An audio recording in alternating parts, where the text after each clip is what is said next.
and you just may know me, as many of you already know me, as your neighbor. My great-grandfather came to this city and built the Q Bridge. He had a 6th grade education. And I stand before you tonight, running for mayor for the city of New Haven, to build bridges between communities, our communities, not our neighborhoods, not these new titles we have, the Ville, the Hill, the this, the that, this. We're all neighbors. We're family. We are all New Haveners. And why am I standing on this stage? Because as I have looked at this city and how it's been operating over the last 3 years, we have one of the worst education systems in the state. You can't deny it. You can't deny it. Yeah, I may have said some things, and I put out emails, and I've written about this in op-eds. I've written about this when I was running. It's like flash mob. You can finish that sentence. Thank you. And I've written about this when I was running for office. Thank you.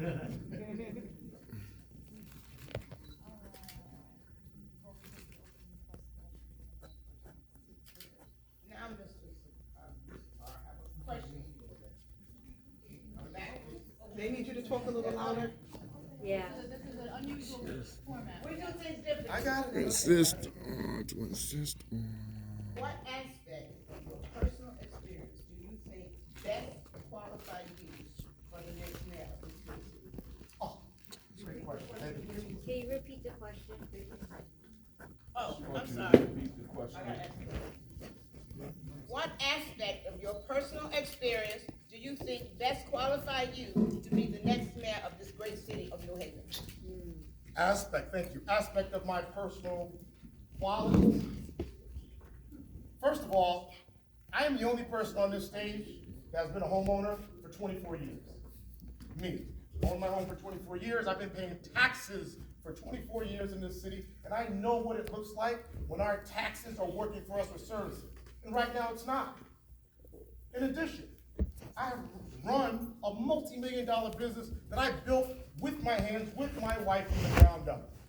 We went from a $25,000 business, and in 11 years, we grew that business out to roughly around $5 million. I have hired over 2,000 people in this city, hired them, paid them during COVID when they were laid off by this administration.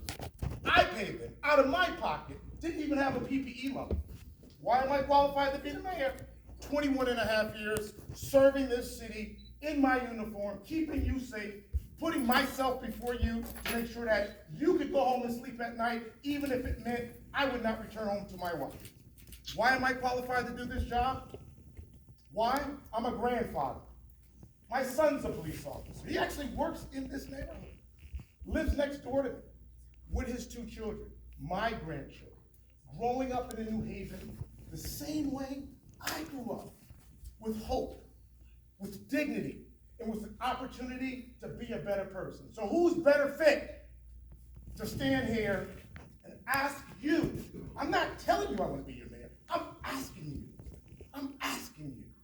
I'm asking you. Do you want a better New Haven, or you want the same New Haven you have today? Because I don't. If you want a better New Haven, then I'm the best qualified. Thank you. Also, You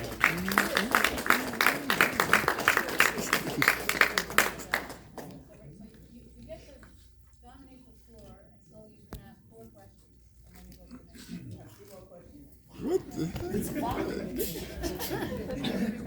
All right. Have stamina. Wow. Question number 2. You gotta do 4 What would questions. you like to see included in New Haven's next budget that was not included in this budget? What I would like to see included in the next budget that was not included in this budget are a few things. Number 1, I'd like to see a conference room, because we're not watching our New Haven money. We're not watching right now our money, our tax dollars. We have an interim budget director in violation of the charter consistently. We have an interim tax assessor in violation of the charter consistently. The same tax assessor that's interim in violation of the charter that rose your taxes. Rose your taxes in NEWHALLVILLE 40%. I'm sorry. I can't trust the number. That was illegal. I like to have oversight. That's what it is. You know what else I like to have? I like to have a parks director. Because merging parks and public works, I don't know about you, I opened up a campaign office at 347 Whaley the other day.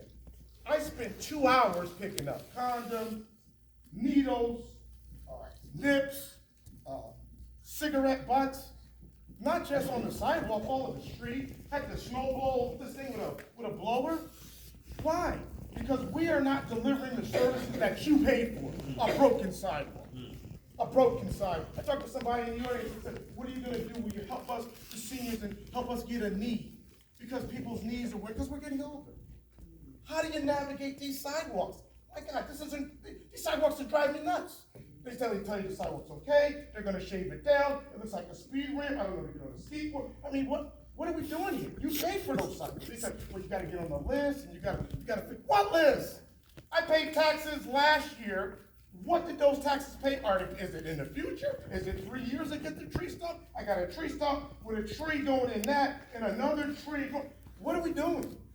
We're not running our city. We're not running our city. And we just came out of COVID. We just came out of a pandemic. And people want to smell flowers. Question number 3.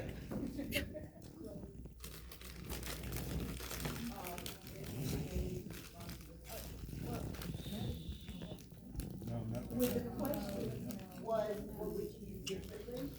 We're not asking any of the candidates to talk about the current position without coming up with a solution.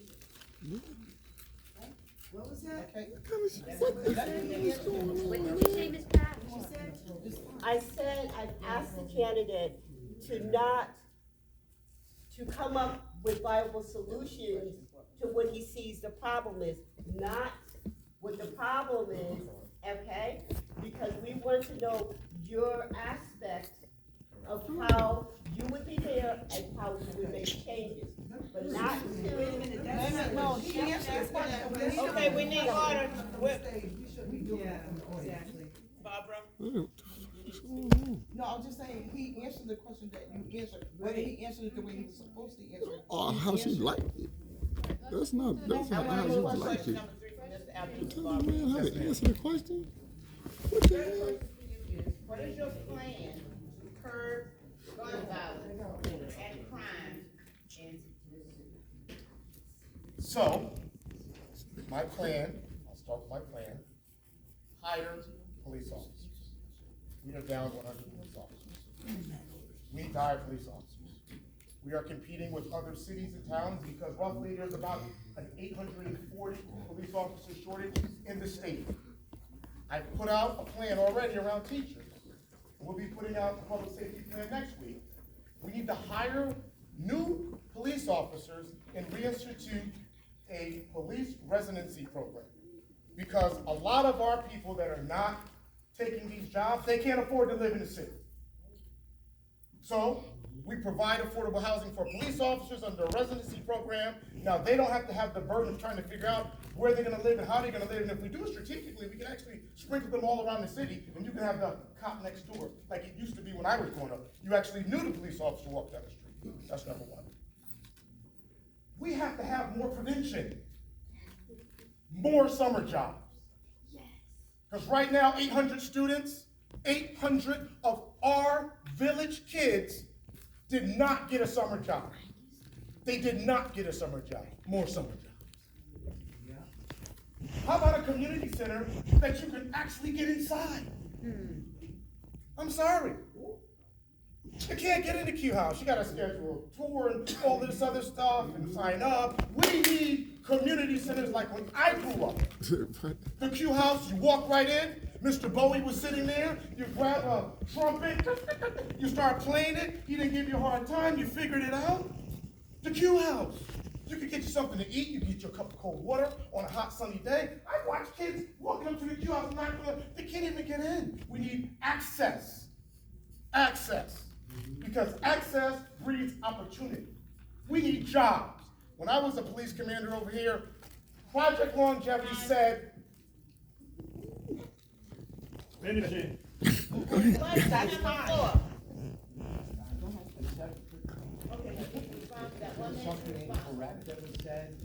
Yeah, wait, yeah, everybody. Is that a wait to respond? You gotta wait 1 minute. Yeah. So there are not 100 vacancies in the police department, there are 57. Okay, I think you have to respond when you're. It's your form, so. Yeah, Yeah. you're supposed to respond when it's his turn, right? No, just, To rebut.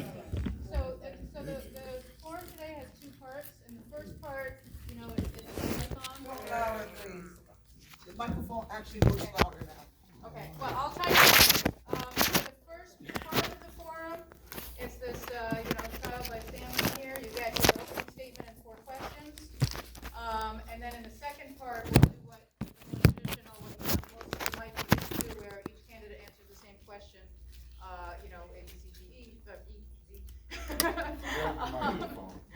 And in that second phase, we do allow requests for a 1-minute response rebuttal as needed. You had a question about the format? Questions gonna be Yes. asked, are the Is same everybody questions? getting the same question? Yes, Yes. yes. But Who's asking the the police question? I didn't don't get know a who's chance to talking. take notes while everybody else was answering theirs. Yes, that's what's happening. That doesn't seem fair from here, but maybe. Yes, that's what's I happening. don't have anything to take on it. Everyone's getting the exact same question. But they're prepping for it. He didn't get a chance to prep.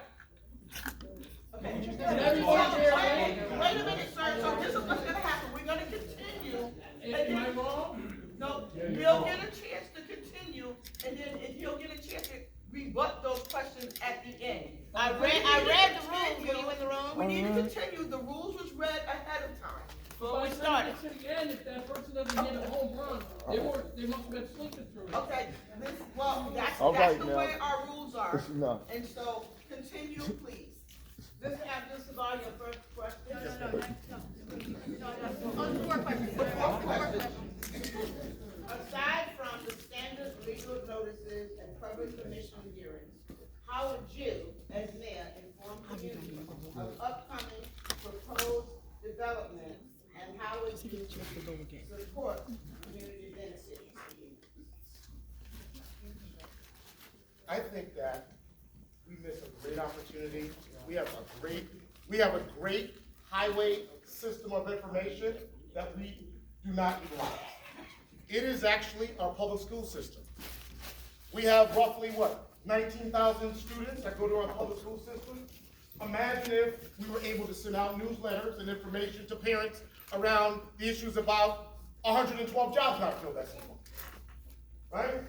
Around the 130 teacher positions that are open, the 60 teacher paraprofessional positions that are open, right? Imagine if we were able to send that out, job fairs that are happening, and other issues that are happening around the city. So I think that the public school system, those parents in this city that have children in public school, they're working super hard to deal with those issues. So they don't have time necessarily to show up to every single meeting, so that would be one. The other would be, use our technology. Why don't we have a billboard like on the green or downtown or in our large gathering spaces that constantly give you information and updates? Oh wow, look, that next meeting's gonna go there. Oh wow, look, this is what our budget is at. This is how much we have spent. Talk to the community, be transparent, utilize that, right? If we can utilize the telephone system to tell you the things we want you to know, why can't we use that to tell you the things that you need to know, right? That are important to you and your family. And the other one was, repeat that, the community benefit agreement. So community benefit agreement. Community benefit agreements, and I would like to use the term partnerships, if that's okay, around the partnership component. You know, when I was a police officer, community-based policing, we always talked about partnerships. Then I became an alder, and I kept hearing, these are partners, and these are partners. I would like to see us have a qualification of what a community benefit agreement looks like. If you're gonna be a benefit to our community, a partner. Damn. What's that? I'm fine. I'm fine, I got stamina. Anybody wants water? That's it, ma'am? Yes, yes. Yes, thank you.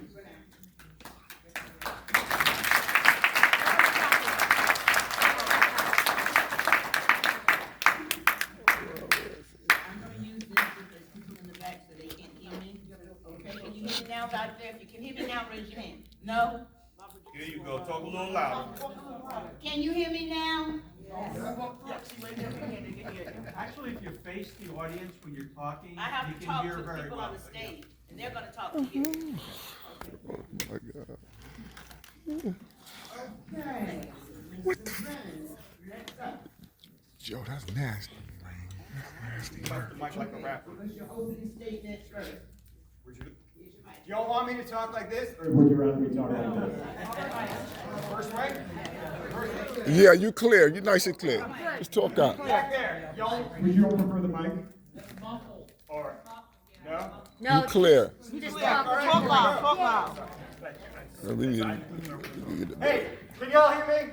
Hey, Yeah. hello, good evening, New Haven. Good evening. Thank you all for coming out tonight. I appreciate all you being here. The way our government works is just by community engagement and getting people out there. So you being out here tonight is super important to how we get this all done. I'm Liam Brennan. I currently serve as Inspector General up in Hartford, where I investigate complaints against the police. I formerly was Assistant U.S. Attorney here in New Haven. I was the head of the Public Corruption Task Force for the state of Connecticut, where I oversaw all federal public corruption cases.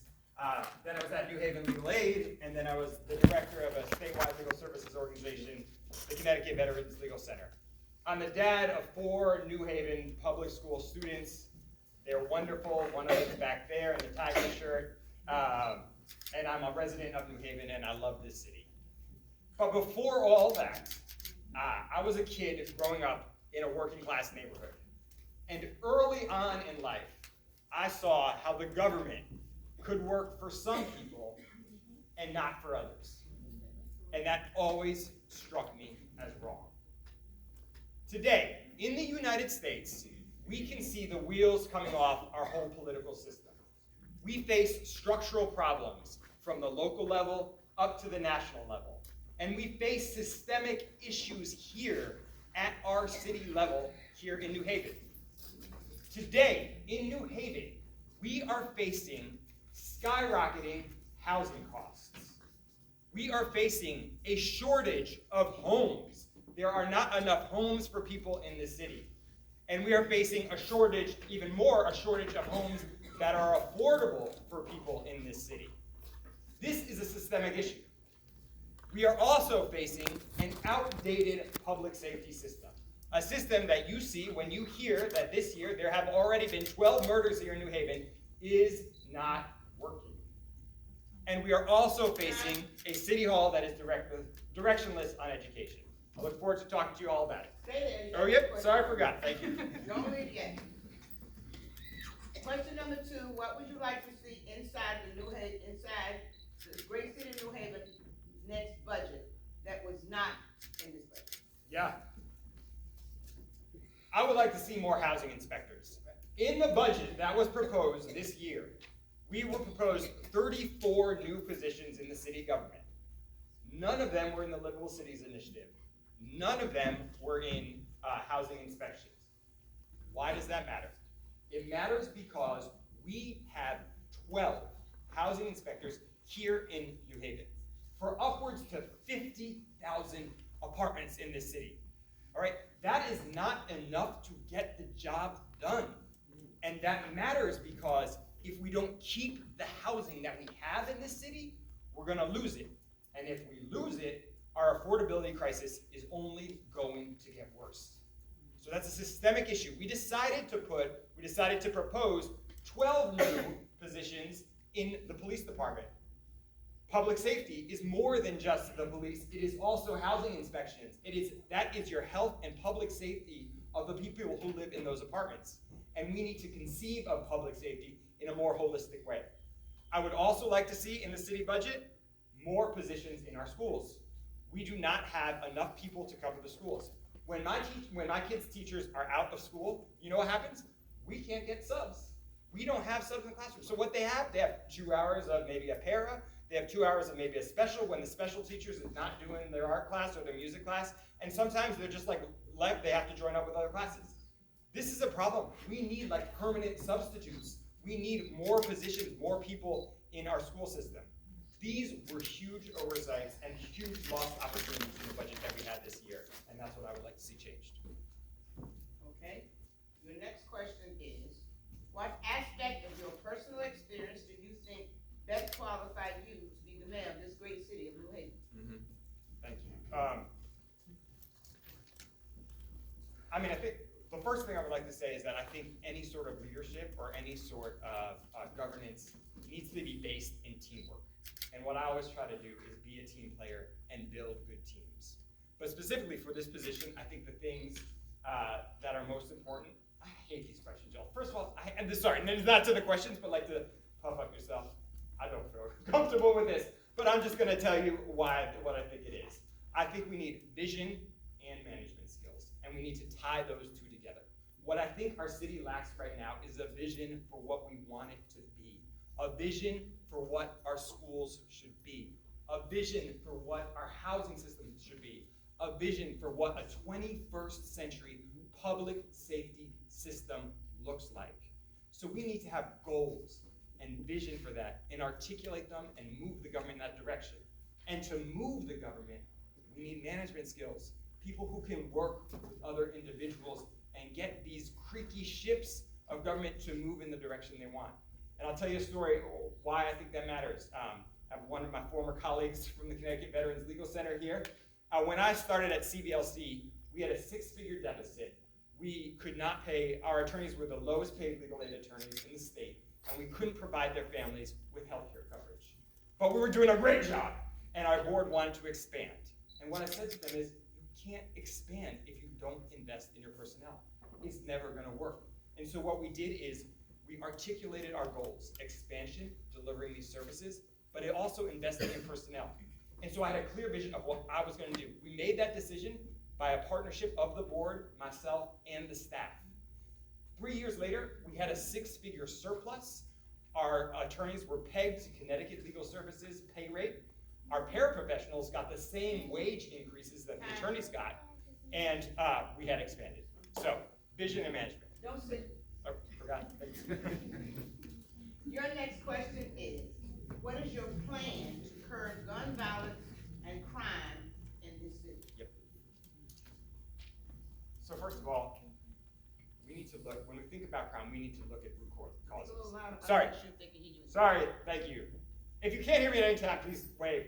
First of all, we need to look at root causes when we're talking about crime.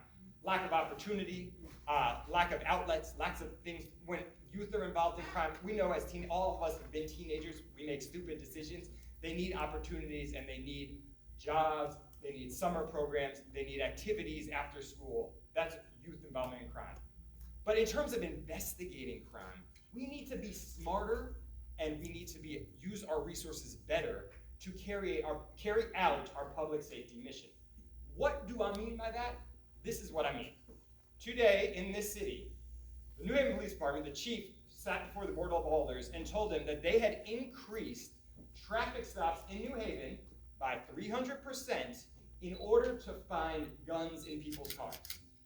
This is an ineffective way to get guns. It also makes the people who get searched feel violated. It does not work, and it is also usually racially discriminatory. A way that is effective is investigating every single shooting as if it were a murder. All right? Because every shooting that occurs is an assault or a murder that was not completed, and that needs to be stopped. If you do those investigations properly, that will cut down on gun violence.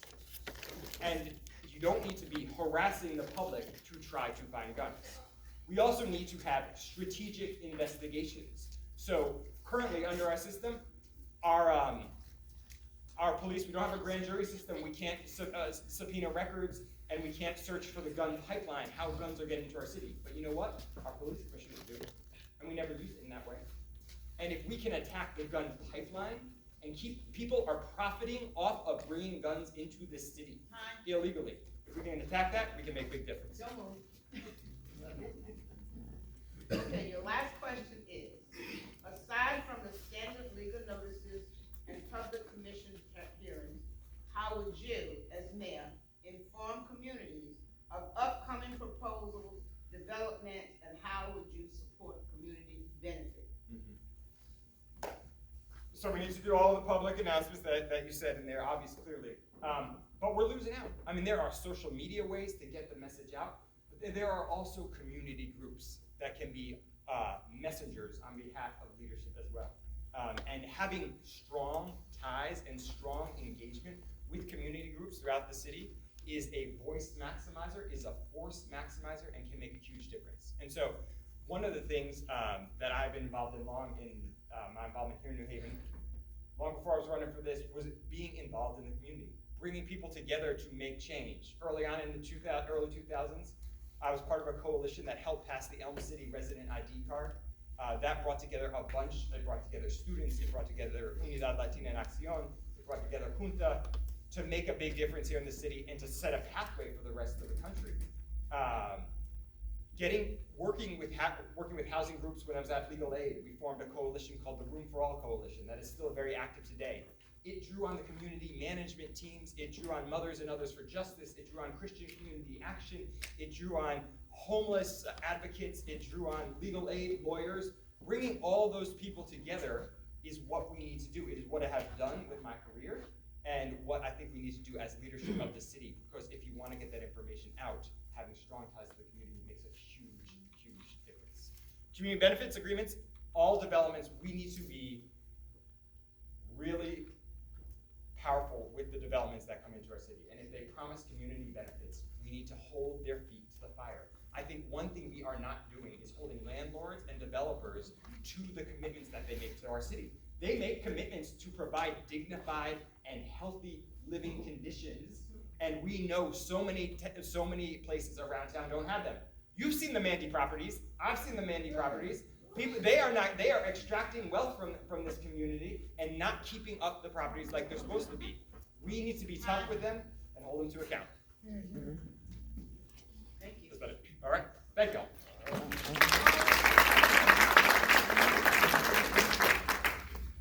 Next person is Mr. Goldenberg. All right, I will try to project. So first, that's okay. So first of all, thank you everyone for coming out. This is If you such. cannot hear him, raise your hand in the back. First of all, thank you so much. This is incredibly important. We're talking about the future of our city, and being engaged in this process is important for everyone. So I first of all thank everyone for showing up and hearing what is our direction for the city. A little bit about myself to start us off. I grew up in West Haven, nearby. Both my parents are retired teachers. I learned the value of education from a young age. And after high school and a couple years of college, I did something that was maybe unconventional. I went to India, and I was there when I happened to be there when the tsunami of 2004 happened. But then I stayed. I was actually in the water when it happened, so I was involved in moving people to safety. But then afterwards, I got involved in building temporary shelters, helping distribute supplies. I ended up staying for 9 years, so that's my 20s. I came back to New Haven, like, reverse culture shock.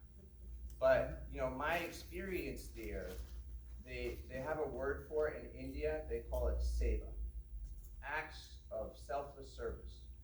And it's something that I believe in. I think it's inherent in a lot of systems of belief and just communities. And that is why I'm running. I believe in the power of service. I have had an incredible personal and professional story and a career, and I've had tremendous impact, but I want to bring that here to New Haven. And I've had the experiences working all aspects of city government. I've worked on the private sector, and I'll get to that in the next question. Okay, your first question is, what aspect of your personal experience do you think best qualify you to be the mayor of this great city of New Haven? Perfect follow-up question. So I go back to what I said. I do think the fact that I've shown in my life that I care about service is number one, right? That is my commitment to you, that I will serve you as a city. and put you before my own selfish purposes. The second thing is my experience. For the last 5.5 years, I've worked at, two large consulting firms. One is McKinsey & Company. These are global firms with tens of thousands of people that focus on some of the toughest challenges that our corporations, nonprofits, and governments face. And so I knew I wanted to have an impact here, and I sought that experience. I've worked with cities across the United States, state governments. I've worked with housing developers, public pension plans. I've worked with education systems in our state on how they can adapt to change after COVID. I've helped the US city get $140 million to build a workforce development program that addresses historical inequities. I've worked with a team that designed the workforce development program for the state of Ohio that led to the creation of 1 million jobs. And through all these things, I can't help but see the enormous potential of our city. And I hate to say it, but we are not living up to it. I believe that in the next 10 years, with the right leadership, we can create 50,000 jobs in this city and in this region and create the access to those opportunities for the local residents by, first of all, investing where we have a right to win, ensuring our education system is on track, our workforce development system is on track, and that we get local hiring commitments from employers.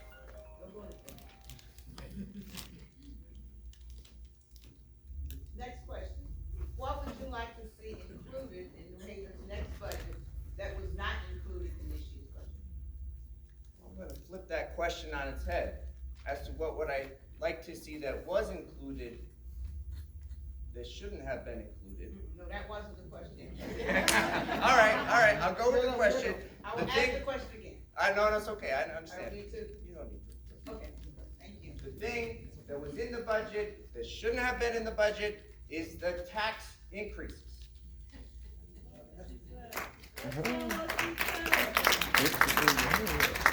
Thank you. No, it's very important. It's about. Said that should have been in the budget. Let me read it again. Okay. The question is, what would you like to see included in New Haven's next budget that was not included in this budget? Okay? Okay, Got I'll it? try my best. Okay. Thank you. Try a little harder, you'll do it, you'll get it right. She's a good teacher. And a young at heart. So, first of all, parks, public rec,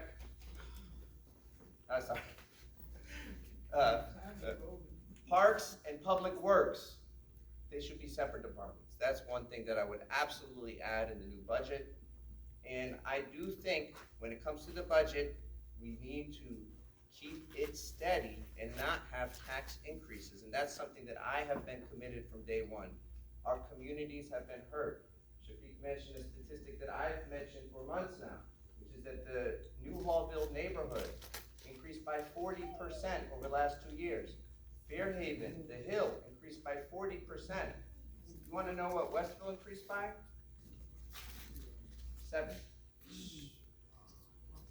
So our communities are being destabilized. We have to freeze property taxes. We need to encourage more home ownership, and we need to include the community in any decision of development or anything that affects this community. Goddamn Democrats. Goddamn Democrats. Okay, your next question is, what is your plan to curb gun violence in this city? That's a great question. I wish there was an easy answer that I could say that tomorrow would be gone. I recently had a focus group where we talked to victims of gun violence. And the idea was just to listen and hear people's stories and what did they think. And it is a complicated issue. It's a devastating issue. You go to the Botanical Garden of Healing and you walk the steps where you have a brick for each person that has been lost to gun violence. I don't want to see any more bricks. We don't, as a community. So 3 things I'll say very quickly that this comes up a lot when I'm canvassing on the doors. People are very concerned about crime. We've got to bring our schools back on track. Kids are not going to schools. Our schools were worst in the state, so we've got to bring them back on track. Number two, we've got to bring back USTAT. We used to have the program USTAT, it was renamed, changed, whatever, but the idea of early intervention, targeting individuals that are at risk and intervening with their families is a good idea. It should not have been scaled back. We should make it even more prevalent, and we should make it a model for nationwide for cities. And the last thing, as a community, we need to come together, we need to have conversations about how we can get illegal guns off the streets, right? And so I've been working with folks at the Johns Hopkins Center for Gun Violence. We have some proposals, but this is going to require a lot of community buy-in, support, because without that, it is very hard to reduce gun violence without getting some of the guns off the streets. Thank you. Last question. Aside from the standard legal notices and public commission hearings, how would you, as mayor, inform community of upcoming proposed developments, and how would you support community benefit agreements? Let me break that down a little bit. Standard public notices. Should there be standard public notices for a methadone clinic? Yeah. What do you think? Hell yes. Was there? No. Okay. I don't think there should just be standard public notices. We need to include the community in things that impact the community. And as mayor, I will work with the community to do what's right for the community. I will never make decisions for the community without their input. And I believe that that's what we've seen. It's not just App Foundation. What about safe injection sites? This is something that I have discovered that the city has been exploring without any public hearing. We have a public hearing on July 27th, and I want you all to come out for the Board of Alders. We're trying to turn this to San Francisco. I find it strange that Dr. Dalal resigned today, who was in charge of programs like Safe Injection Sites and App Foundation. I find it surprising that I requested the city's documents on this very topic, and Mayor Elicker assured me that he cares. I received nothing. We need transparency. Thank you. Is that it?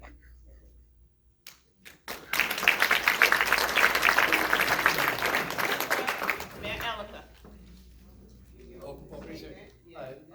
A lot of things said there, and I struggle with, do I respond to a lot of things? Because there's a number of inaccurate things. We do not have 100 vacancies in the police department. As one example, there's no conspiracies around FOIA and other things like that. We actually have a home buyers program for New Haven police officers and other city employees, but let's put that aside.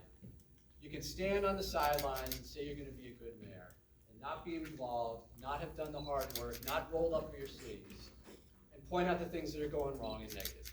Or you can do the work. And it's not I have done the work. We have done the work. And it is hard work. It is hard work standing in front of Ms. Katora, who's passionate in front of the building that Apt purchased, and listening and listening and listening, and then sitting down with the group and finding a pathway to address it. It's hard to stand in front of Sean Reeves at Fame. I remember that when you stood up and said, we've got to do more on gun violence. And we are doing more, and we still have to do more. It's hard to stand in front of Brother Bjorn and hear that there's not accessible exercise equipment at the learning quarter, but to make sure that the ground in front of the learning quarter is more appropriate for accessibility. It is hard to do this work, but we do this work together. And we are accomplishing things together because we do it together. We fight, you push us, but then at the end of the day, we go together and we have a pathway to address that. The state just conveyed, thanks to the support of our leadership here, a building of the old Gateway Community College, so there's a pathway to have provide appropriate services to our residents while at the same time not being in such a residential district. We found a pathway to get 188 Bassett to be adult ed in this community and have a significant community benefits agreement where there's a community space that will be run by the community. And by the way, we put $100,000 in this year's budget for that space for programming. This work is hard. And it's easy to stand on the sidelines and criticize and point fingers and say, I wouldn't do this, I wouldn't do that, I wouldn't raise taxes, what are you gonna cut? It's hard to do the work. I'm committed to doing the work. I love this city. I love you all. Let's keep doing this together. Don't move. Your first question is, what aspect of your personal experience do you think best qualify you to continue to be the mayor of this great city? I mean, the easy answer is I've been doing this for, what, 3.5 years now. But I think it's, the question is specific about my personality. And, I find value in making a difference in people's lives. In particular, I find value in making a difference in someone's life that is so tired of hearing government say, yeah, we can do that, yeah, we can do that, and they just don't see results. And I'm the kind of person that listens, that believes that we should be respectful of one another, and even if people are disrespecting me, I should always be respectful. Take it in and figure out a pathway to address these problems. I'm also the kind of person that's truthful. And you all know that I have said things to people in this room that you didn't want to hear, but it was the truth, right? App Foundation is a great example, but there's a lot of other things. But I tell you the truth, and then I say, but how are we going to address that truth and find a pathway to address our problems? I'm someone that deeply cares and wants to not just tell you something because you want to hear it, but work together to address these problems.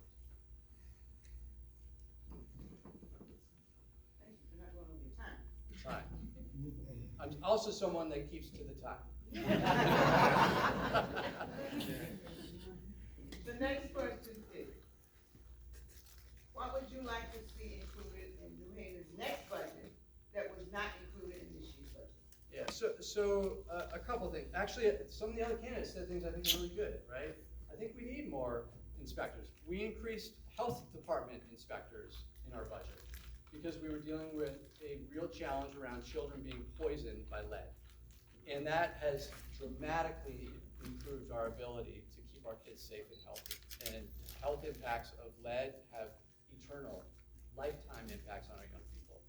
But I agree that we should be increasing, and we've heard this a lot from our community in this budget season, the number of health inspectors. I also talked with our youth director just this week about how in next year's budget, we need to increase the amount of money that goes into our youth work program. The city has a youth work program. It provides a lot of jobs to young kids, but we need to provide more jobs for our young kids, and I think that's pretty important. And I also agree, and there's been some reference to this about parks and public works, that we need to work to move it back to where it was and invest more in parks. I presented more positions in this year's budget for parks, and the Board of Alders thankfully approved a number of those positions so that we can maintain our parks, but I think we can do more here.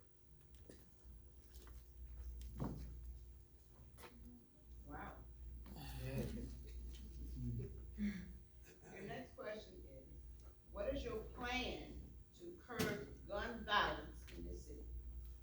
This is one of the hardest challenges that we face right now, right? And you all know this the most of most people in this city, right? Mark Luongo, Michael Judkins, Kevin Mills, Quentin Jones, Traquan Lawrence, just in this 4 or 5 block radius, we have lost so many community, Anthony Oden, so many community members. Marquise Winfrey on the board of so many community members, and we have to do more. We are doing more, but we have to do even more. And in comparison, last year at this time, 57 people were shot in the city. This year, 46. And that's not a victory by any means. It shows how much work we have to do. But we are making progress. Chief Jacobson and I have been implementing a multi-pronged plan that includes violence interruption, Project Safe Neighborhood, Project Longevity, increasing walking beats. I'm swearing in a whole group of new officers tomorrow night. We're bringing in new officers. We put cameras around the city, and those cameras have helped us. This year alone, we've had 12 homicides that are tragic. We have solved 8 of those homicides, which is more than in many past years because of that work that we've done. But most importantly, we need to reinvest in our community. A lot of that stuff I just said isn't going to solve crime. It's going to slow it down, but it's not going to solve it. We have put tens of millions of dollars, thanks to ARPA funds, into creating jobs. We've invested in VOTEC programming, we want to start a VOTEC school, put $100,000 into NAACP's Community Jobs Program, digital programming with district arts. We need to do more, but we need to invest in our community. This is one of the biggest questions of our time. And there's a lot of things that we are doing, and we are expanding, they're database-based programming, but we need to do more. And every time we lose someone in our community, it underscores just how important this work is to us. Good timing. The last question from me is, aside from the standard legal notices and public commission hearings, how would you, as mayor, inform communities of upcoming proposed developments, and how would you support community benefits? Sure. So we do a lot to notify the community, and you know, I think the premise of the question is about ACT, right? The premise of the question about ACT, and ACT made, despite us pushing them early on to reach out to the community before we needed to, ACT made the wrong decision and purchased the building without us. We were working with ACT previously to find a building in the city, and then ACT went on their own, and that's not okay. Right? That's not okay. But you think of all the other examples that are successful. 188 Bassett, the kind of community back and forth that actually improved that project. Science Park, Beulah, a new affordable housing development that we're seeing expand. Concord has had many community meetings. We want to hear the community because the community makes these projects better. And we work very, very hard. I do robocalls to notify residents about what's going on. We go to our alders and engage our alders. We go to community management team meetings, and we are very open to anything, any other suggestions that you have on how we can engage the community more. Community benefits agreement is a legal term. When the city owns a property and sells it, we can actually require a developer to have certain things. We've used that with 101 College. They have a classroom. It's for New Haven public school students in that building downtown because we require them to do it because we own the building, we had leverage. We don't always have that kind of leverage, but when we have leverage, we should use it for a community benefits agreement, work with the community about what the details are. Okay, that's the last question from me, but now we're gonna take some questions from the audience. If you have a question in the audience, raise your hand if you have a card with a question on it. Nina, hang on, let me do these and I'll come to you after they go, okay? Is that all right? Thank you. Who am I asking this to? I'm You're asking asking. each one of them. Each one have to answer. You can do it numerically the way I did it, but each one of them have to answer. All right, let's start same way that you Yeah. started before. All right, New Haven is a sanctuary city. Screen, here, take the mic. No, that's all right. New Haven is a sanctuary city.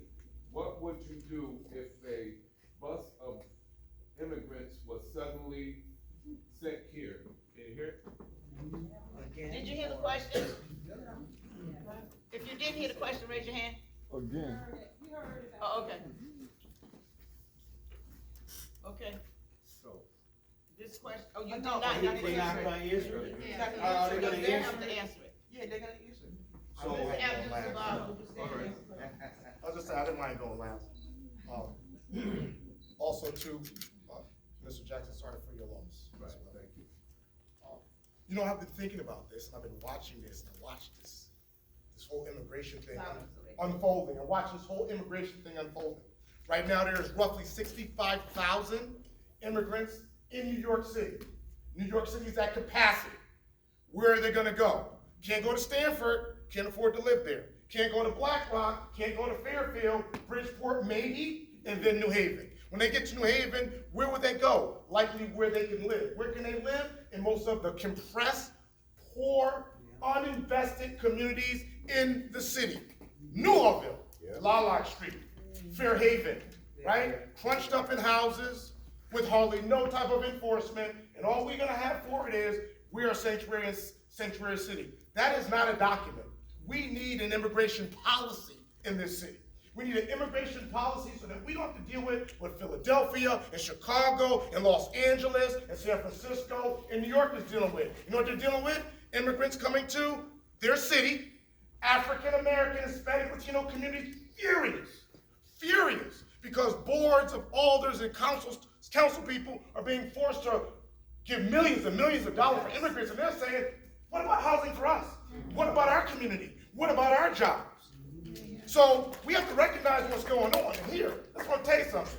I'm not saying don't let immigrants live here. Many of us are immigrants. I came from slavery. My great-grandfather came here from slavery, the Great Migration. So we were kind of like immigrants, except we came out of chains. So we all had a rough start in America. But if we're not prioritizing taking care of our own community, how the hell are we going to have housing for somebody else that just got here? Who don't belong How you here. do that? You got 3 bedrooms in your house, and you got 6 kids, and somebody shows up and says, hey, it's 12 of us, put us in your house. Where?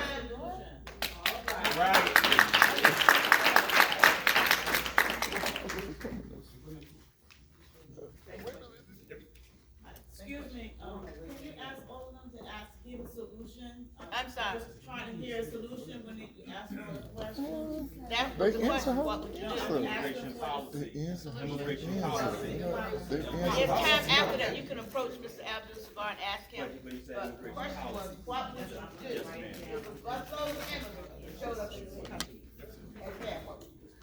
Thank you. Thank you for the question. And first of all, I want to say New Haven is a sanctuary city, and I am proud of it. All right, and it's something that we should all be proud of. The fact that New Haven, in its own name, is a haven of opportunity for people is something every one of us should take deep in the heart and say that is something we're proud of. Because in this city, we try to do things which other people have given up on. We are trying to forge a multiracial, multi-ethnic, multi-economic community here together, and the towns across this state, across this country, have given up on that. But we have not, and I'm proud of that. That is why I live here. My grandmother was left by herself with 4 kids across the sea. She came here with them right before my mom was born. She did not think she was ever going to see her husband again. She was pregnant with the last baby when he left. She was on her own. That is a history I cannot turn away from. And I cannot turn away from it when I think about the immigrants that are coming here today. All right? And that we need to have opportunities for all people. It is not a question of whether or not we should serve our residents or whether or not we should serve the immigrants. It's a question of providing opportunity for everyone. And so I will bring you back to the answer I said before, having strong community partnerships. If you have a leader that has strong community partnerships with the services and community groups here in New Haven, we are good. If we get a busload of immigrants dropped on us, we are going to be able to activate those partnerships and deal with it better than other communities do around the country. And if you have a culture that is accepting, that is open, and that treasures and fosters diversity, we are going to be able to deal with it better than those other cities around the country. And if we are active on attacking the housing affordability crisis that we have in this city, we will have more homes and more affordability for people, whoever they are and wherever they come from. I want housing affordability for our residents. I think the development we're having is not for our residents, but when we have it for residents, we'll have it for all. Whoa. No. People, let's be Well, they can clap, I respectful. can move. What do you mean? You can't give Let's be respectful, please. That's what I said. everybody get both sides. No, hell What would you do if a busload of no. immigrants showed up in New Haven? Thank you for the question, Mr. Jackson. So first off, I want to say that I think all people deserve to be respected. And as mayor, that is how I will treat every member of this community. I think, I look at my story, my grandmother escaped persecution in Ukraine at the time. And she had to, the way that she tells it, she's no longer, but she had to hide under the ground during the daytime and travel at night so that she could get from Ukraine to the shores of Paris to come here. And so I have a lot of respect for anyone that is escaping persecution, is a refugee. I think there are a lot of organizations that do a lot of great work. But when I come to this question, I think it's this topic in general, you come to another thing, which is we, as a city, cannot solve problems that are so much larger than just this city. And so with immigration, I mean, that's something where we can't take all the state's problems and pay for them with the under-resources that we already have. And so we need the state to come in and help us on some of these issues. And that counts for this issue. It counts for things like housing. Our housing system is broken. And as a city, I will be honest with you, I cannot solve and make sure that every single person has housing, because I know that at the state level, and I will work with our state representatives and state delegation, housing should be a right, not just in New Haven, not just in Connecticut, but in the United States. And that's what I will advocate for. And yes, the same thing applies for things related to the opioid crisis. This is not a specific to New Haven problem, but so much of the quality of life issues and the burden of it is placed on cities like New Haven. So I would go to the state. I think we should welcome everyone. I think that makes us better as a city. I think the recipe of New Haven welcoming everyone works, and we've seen so many people love our city, move into our city because they cherish the diversity that makes us all stronger. So I don't think it should be us versus them. We have met multiple times to plan for this scenario. With the governor's office there, with the Red Cross there, with Junta there, with Iris there. And we have played out where a bus might be likely to drop people off. What happens then? Who is responsible for welcoming people? There will be someone that goes onto the bus in the languages that we are quite confident people will be speaking. It's not just Spanish.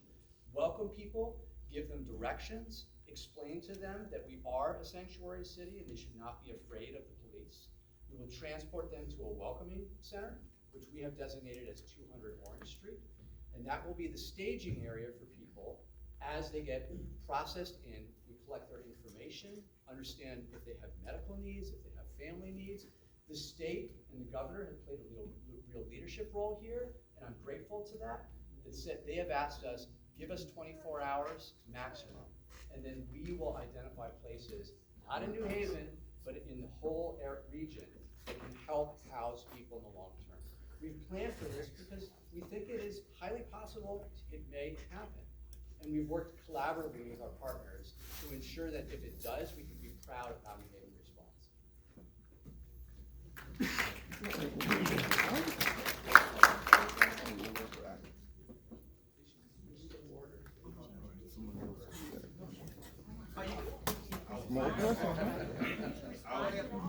We have me over here, man. You got a question? Yes, ma'am. Okay, stand up and ask it loud enough they can hear. Hello. Thank you all for being here.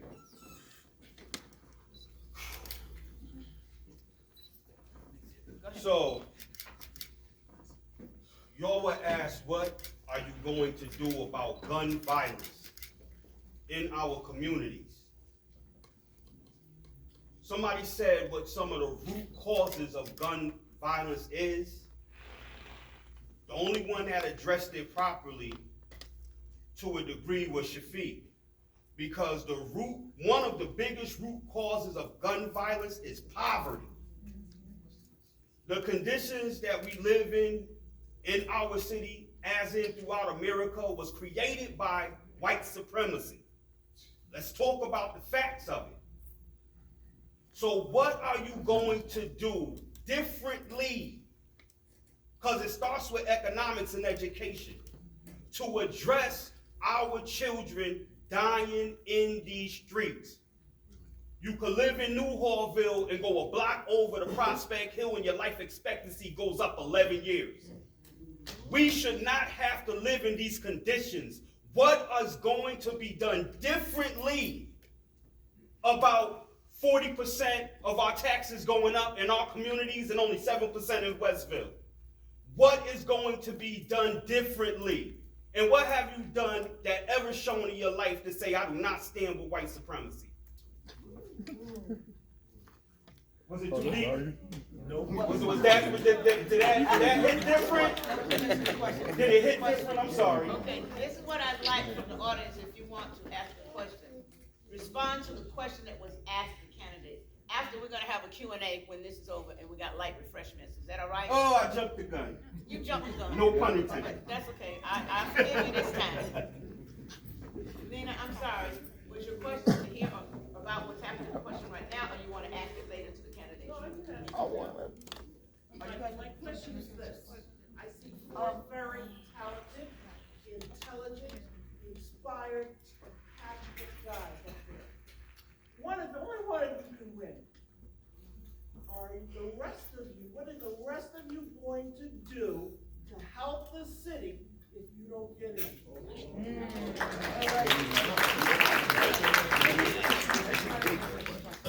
Great question. First answer the question. And then Let me go back to your question. That's the, what would you do differently? And let's use the Is order. what would you do differently if a busload of people? No. That was the Busload, busload. Oh, you're talking about the poverty piece with the violence, Okay. right? That's your question about the violence. The poverty piece with the violence along with what have you ever done? Is there anything that you've done in your life to show that you stand against white supremacy, which is the root cause of all of our problems here in America? Okay. Who wants to answer first? I'm not gonna do the alphabet. Okay, go ahead. So I can address, what's your name, sir? Remedy Sharif. Remedy Sharif. Address the audience. I will address the audience. So today was a sad day because the Supreme Court ruled against what we call affirmative action. The use of race is a factor. Can you hear me all right? So today the Supreme Court ruled that you cannot use race as one among many factors in college admissions. This is a huge step backwards, and I want to say a word about this because it's related to what you mentioned. There is a constitutional amendment that says there should be equal protection, but it's supposed to mean that if there is a disparity that has been caused by government policy, you can't take targeted remediation. And so this ruling today is a slap in the face of that and the progress that we have made as a country in so many years. And what I can say, I recognize that, first of all. I recognize that U.S., American government policy, federal, state, local, has disproportionately created disparities in the African American community. That is a fact, okay? What do we do about that? The state has a minority business initiative. The city has a minority contract program. Let me be blunt with you. They are not doing enough. Okay? Here's what I want to do, and I said this back in January. It was the first policy piece I put out in the New Haven Independent. Our minority contracting of the amount that actually goes to local, that is Greater New Haven, black contractors, I would be willing to bet is about 1% of a percent. True. Think about that. As mayor, my first 90 days, I will revise the minority contracting to benefit local black contractors. Thank you. And that's something I've done. I've been involved with mentoring entrepreneurs as well. Who would like to respond next? I just want to clarify, I understand your question to be, what have you done in your life to combat white supremacy, right? That's what you said at the end? Yes. To confront white supremacy. And what will you do differently about the gun violence? And what would you do Quick. differently? Yep. Okay. So what have you done in your life? I mean, I think the first thing to say whenever a white person is talking about this is to try to have humility and to listen to others, because, it's very easy for people to get up and say what they do or what they don't do. But first, you have to come from a place of listening and humility. But second, I know you want concrete answers, and so I will tell you, I have stood, our move to clamp down on immigration in the last lifetime has been rooted in white supremacy. Because our immigrants are no longer white, the federal government has tried to restrict them more.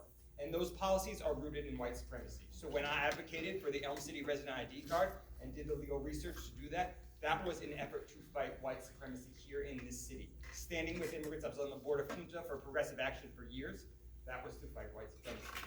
Our public safety system, as it currently exists, we all know mass incarceration, as it currently exists, is a manifestation of white supremacy in our system. We cannot live with this system as it exists. I serve as Inspector General in Hartford, investigating complaints against the police, specifically to combat that. Because the way we look at our criminal justice system and the way we try to change it for the better is the civil rights issue of our time. And I have spoken out. We know that the war on drugs is rooted in white supremacy. We know that drugs are used across social backgrounds, across economic backgrounds, and across racial backgrounds pretty much equally. But who goes to jail for it? Black residents, brown residents. But we are unwilling to say that the war on drugs should be over. I have done that. I publicly spoke about that as Inspector General. The Hartford Police Department publicly called for my resignation before it. But standing up and taking these stances are important for combating white supremacy. That's what I've done. I appreciate you being real, and I think the question is one that we should struggle with as a community, right? And your question is about how are we going to address gun violence by investing in the community, right? And not a lot of Band-Aids. And it is the fight that we have fought together. I mean, if you remember 188 Bassett, Adult Ed was going to go on the other side of town. But we worked as a community to make sure 188 Bassett was housed in, or I'm sorry, Adult Ed was housed in 188 Bassett in this community because of jobs. People need jobs in order to build equity. We in the city have a DNA of the entrepreneurship program where people are trained to be entrepreneurs so that we can build equity. We have invested millions of dollars in homeownership programs for low to moderate income people so that they can have a chance to own a home so they can build equity. We have invested millions and millions of dollars, more than in decades, to undo racism. And it will take brick by brick by brick to build this, to work together on it. We are making a lot of progress. And on the white supremacy, I think there's a couple of things that people like me need to do. Number one is call out other people that don't understand or don't value it. Testify at the state. I remember having a battle with Greenwich because they weren't doing enough on affordable housing. We need to be actually doing the work to push other communities to do more and to understand that their success is about systemic racism. And the second thing is to make sure that we as a community recognize that racism still exists in our community. And at every corner, we don't fight each other, but we work together to call people out and ensure that we're investing more in the long term in our community. I appreciate the question. Speak truth to power. Speak truth to power. That's how we deal with it. I'm standing on this stage. I'm not going to sugarcoat it. Truth to power. We combat it by pulling people out of communities of poverty that always get labeled thug, hood, dangerous, poor, Section 8. Those people, you know how they are. That's how we combat it. We talk about affordable housing, affordable housing. What about affordable housing for families? For families, we need 3-bedroom apartments for families. Not 2-bedroom apartments downtown that nobody in this audience can barely afford to live in. It's not about racism on the skin and all this racism in the back room. It's about how when you have power over people's lives, how you choose to prioritize their life. That's the injustice. If you walk up Dixon Avenue right now, think about it. If you start at Toad's Place and you walk up Broadway and you walk up Dixon Avenue past Lake Place, all the way to the Hampton Town line in NEWHALLVILLE, where can you buy a cup of coffee? Where can you buy for your big mama who gotta take her pressure pills, right? Or her water pills. And she said, baby, give me some grilled chicken and I need some salad and some rice. Where can you buy that on Dixwell Avenue from Dixwell Lake Place to the Hampton Town line? Right now, somebody get cut. Run to the store, baby. Give me some, because I'm cut. Visors is closed. Where are you going to get a gauze and an emergency kit? Where are you going to get that on Dixwell Avenue? You don't get that until you're in Hamden. Dunkin' Donuts, Alibaba.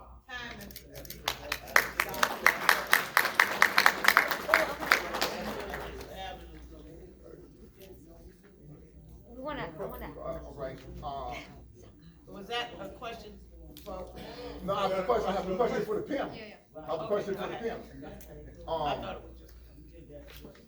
No, I'm waiting for the people to be prepared, paying attention, sharp, waiting for them to be sharp, paying attention. All right, heard a lot of interesting things from everybody up there, and I have a two-part question. The two-part question is dealing with small business help over social services, because we've spoken a lot about the war on drugs and illegal immigrants, and I'm just wondering how can we put more money into small business, which would grow the economy, which would help on the war on drugs, because you wouldn't need so many people would have to sell drugs to try to get no money. You know what I'm saying? And you know, like the community over here, and with that going, we'll never have a Republican as a candidate win in New Haven, probably for 30, 40 more years. So my question also is, in one word, are you a conservative, moderate, or liberal Democrat? That's the two-part question. Small business help, small business help, we need more small business help. How can we bring in more small business help over social services that normally go to the illegal immigrants, and to help fight this war on drugs? And are you a conservative, liberal, or moderate Democrat? Whoever want to start, we'll start in the middle. I can start. Aren't you Republican, Brother? I'm independent. All right. I'm not a big fan of labels, but I think everyone knows where I stand on liberal Democrat, right? The small business, by the way, speaking of businesses in Dixwell Avenue, you walk down Dixwell Avenue, and on the right you see the new Q House with Cornell Scott that we just did the opening 2 days ago. On the left, you see the plaza that's going to be Concorp, which is going to be remarkable, and I guarantee you can get a cup of coffee there in about a year and a half, 2 years. They're going to take down Dixwell Plaza and totally renovate that thing. You walk further down and you see Beulah Land Development with many, many units of affordable housing. Dixwell Avenue is being rejuvenated. DNA of the Entrepreneur I talked about. I talked at their graduation. I've talked at many of their graduations. There's about 20 people that participated, people from the community that want to start their own business. It is hard to start your own business. You need to be an HR director, your marketing director, you need to be your budget director. It is hard. And so we're providing the resources and support, teaching people, but not only teaching, but connecting them with city resources to help them start their own business. Another example is the facade program, so that there's city funding that can help you spruce up the front of your building so that you're able to attract more people in. I have been to ribbon cutting after ribbon cutting in this community, and it's not like big fancy buildings. So many of them, I was just talking with Sean Reeves about one on Edgewood Avenue, young black man that grew up in white and starting his own clothing business, his own business. Ricky D's, there's so many people that if they just have a little bit of resource, a little bit of support, they can build equity that they can give on to their future generations. Next person wants to respond to the question. How much do I have? 2 minutes. You asked about small business. Oh, and liberal, moderate, conservative. Liberal, moderate, conservative. Yeah, I'm a moderate. All right. For small businesses, I want to shift our conversation from programs to outcomes. Let's talk about outcomes. We talked about the disparities in the African American community. Before doing this race, I looked at all the data that I could possibly find in New Haven from cradle to grave about these disparities. And something really stood out to me. You know, you look at infant mortality, maybe it's 3 times higher if you're black than if you're white. Then you get to incarceration rate is 8 times higher if you're black. If it's a black male, it goes higher to 16 times higher. But there's one even higher. If you're black in the city of New Haven, you're 22 times less likely to own a business. So when we talk about disparities and results and outcomes, that is an outcome that we need to shift. Now, out of all the candidates, only myself and Mr. Abdul Sabor have actually been entrepreneurs. We've started businesses, right? We have got to foster more entrepreneurship, and it starts in the schools. I want every student to have access to a class on entrepreneurship, Because I don't care what you do, whether it's a trade or profession, at some point in your life, those skills will come in handy. And so I absolutely agree, we need the state to do more on this as well, but as a city, we owe it to ourselves to foster more entrepreneurship. Thank you. Put it online? All right. Oh, you good? All right. Thanks for the question. I appreciate it. I'm a progressive Democrat. That's what I am. I think there's a slight difference between progressive and liberal, so I think it's important to say that, and that's why. And I can talk. I'm happy to talk to you more about it later. Yeah. So I'm a progressive Democrat. I think we need to invest in education in the city. We need to invest in education from K through pre-K through adult. Pre-K, we do not have universal pre-K in the city, and the cornerstone of a major intervention is having universal pre-K. Our school system is not even articulating that as a goal, and that's a problem of vision and planning and strategic goals. So we need that. But we also need adult education. We need to investment to give the capacity to our residents to be able, if they want to learn how to start a business, they want to learn how to start a trade, we need to invest in that as well. That involves working with the state to get more grants, working with the private sector to get more grants, to do these investments. But it also involves, and now this is going to not seem like necessarily a progressive answer, but changing the rules that we have in government that make it difficult to start businesses as well. We have a zoning code, and I'm going to make everyone believe that caring about zoning is sexy. Please. We have a zoning code that excludes people from housing and excludes people from jobs. It restricts jobs around this city. And so it makes it harder and more expensive to be able to start a business. And if a business is more expensive to start, only the people with money are gonna be able to start them. So we need to overhaul our code as well to make it possible for people to start businesses out of their homes, to have things on the corner.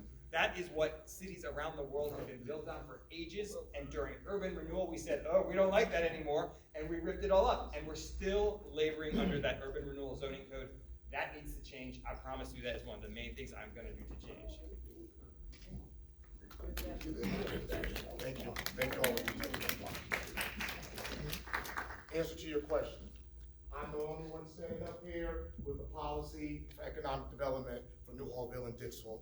You saw it in the news, Dope and Delicious. I put together small black business owners, the ones that are invisible. Talked about what we'll do, the issues that they have. How do I know? I started a business, had those issues. You get a city contract, you gotta wait 90 days, 100 days. I already said it. I had to wait 7 months to get paid. 7 months to get paid. Carrying a $1.2 million payroll in my pocket. You have to understand small business, but you have to own a small business. You have been there, done that. This is not theory, this is not theocracy, this is not learn as you go. It's right now. Because once you put your name on that EIN and you send it out there and you put your name on that brand and you open it up and we cut the ribbon and everybody claps, in 6 months, when that rent is due and you can't pay it, it's going to be your name and your dignity on the line in this show. You know, you can't pay them. They walk away. We don't have time anymore for on-the-job training. This is get it right and get it done. You ask me what kind of Democrat I am? The one that gets stuff done. That's what I am. The one that gets stuff done. Steal all these titles. We done had all of that. We done had all of that. And now your taxes is up $1,000 extra. We got a $15 million police overtime budget. I can tell you what it's going to cost 49,000 homeowners, $306 each. We got a black man in this community who got his neck broke. Another $15 million into the taxpayers. And it's like, oh, well, you know, Black Lives Matter and, you know, and we work. You can't work out that man got his neck broke. It ain't enough. Damn bit of money you can pay him and his family to make his family whole. We got it screwed up. Get it done.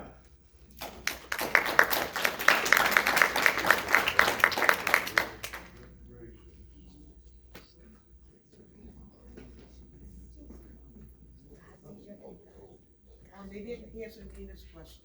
Pardon me? No one answered. Nina, Nina asked the question, and I don't think she got an answer. Am I right?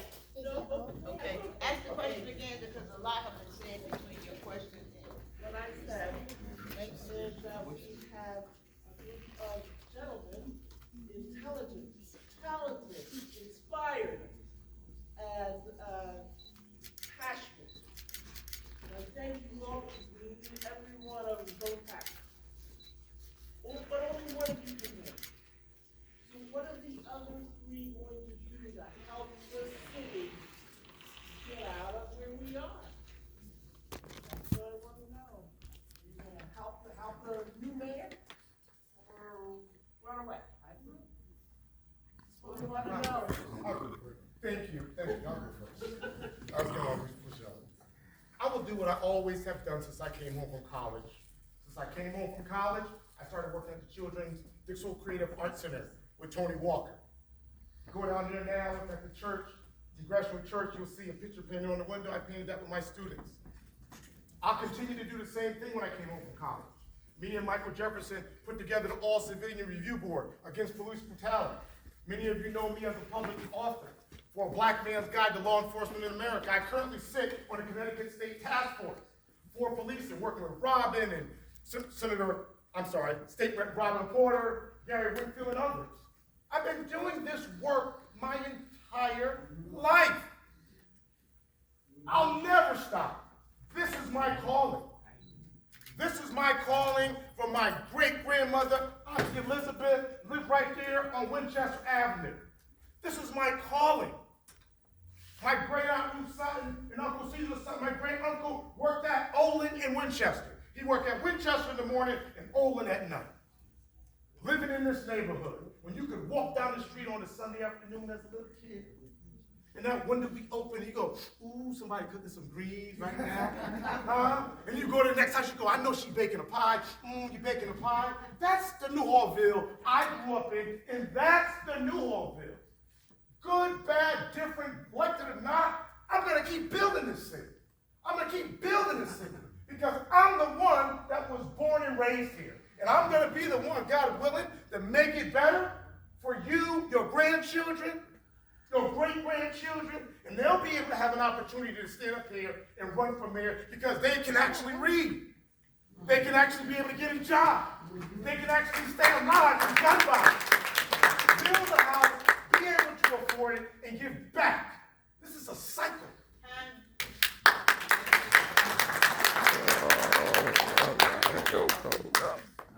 It's a great question. I actually had the same question asked to me the other day by another individual who's here today. And I'll keep it simple. I'm going to do what I'm doing now and what I have been doing before. I'm going to sit with people. I'm going to have coffee, and I'm going to see how I can help. And that's how I met this young man right here, J.1 Carter. When we first met, we had coffee, and I said to him, I want to help you out. I don't care if you join my team or someone else's team. Let's go over your resume. Let's see what can I do to help you in your career. That's how I approach things because others have done that for me. And so that's an open invitation, whether I win or not, and even if I win, because you know what? If I win and you go to the mayor's office, guess what? You're not gonna have to knock on the door. I'm gonna take the door off. Oh shit, open door That's policy. what I like to do. I like to sit with people. I've mentored a number of, small businesses in the city. I find value in that, in providing value to others. So that's what I would continue to do. In whatever official capacity, I don't know, but that's what I'm committed to. Thank you.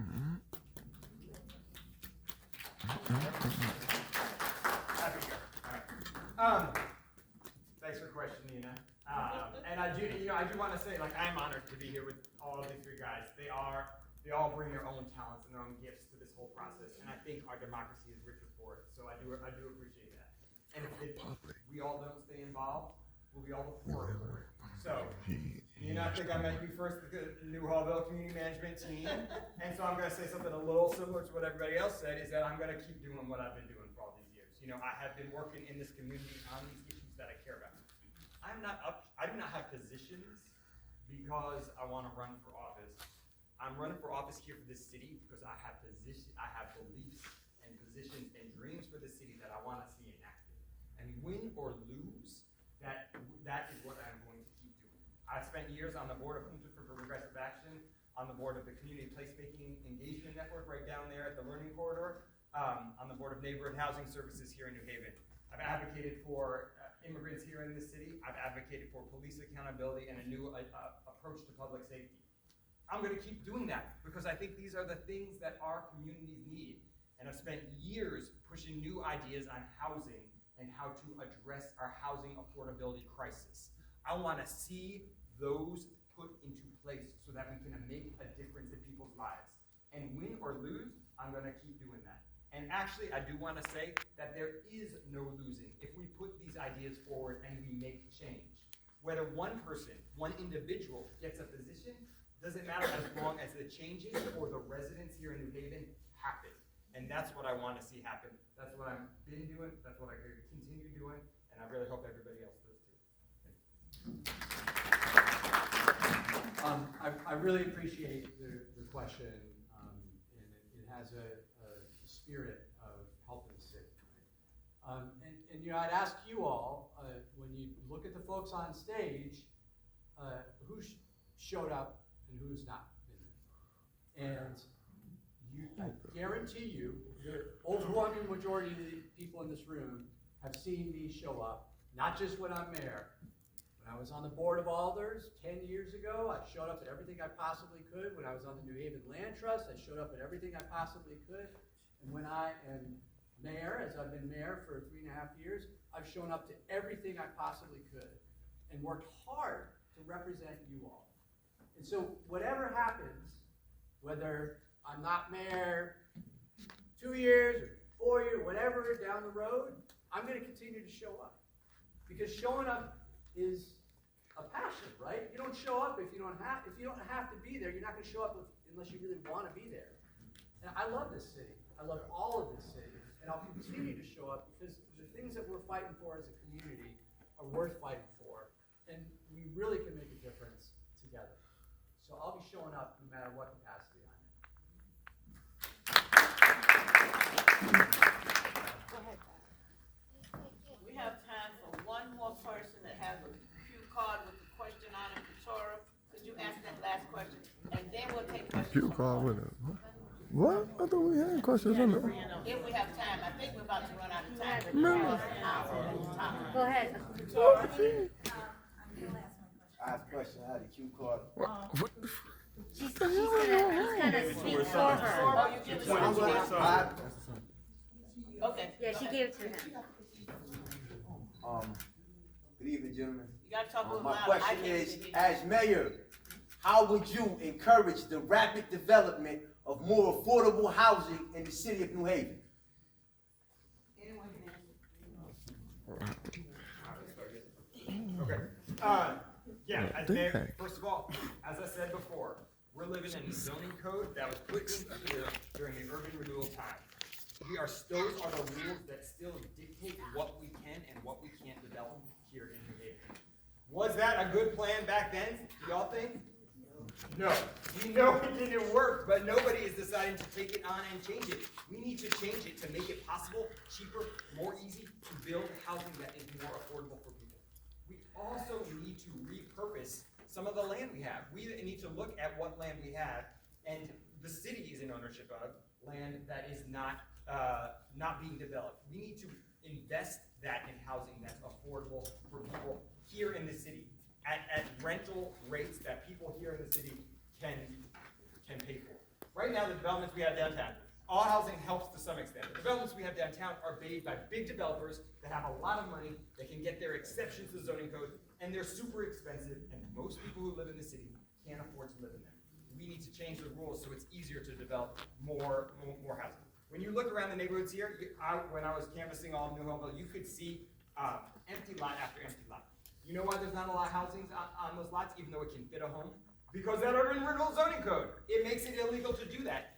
We need to change that. We need to put homes there. We need to fill in those empty spaces. And if the landlords are not gonna do it, we need to hold them accountable. We need to be aggressive with them, and we need to be active. We need an active city government that has a vision for getting this done. I've been advocating for this for years. We need to make it happen now.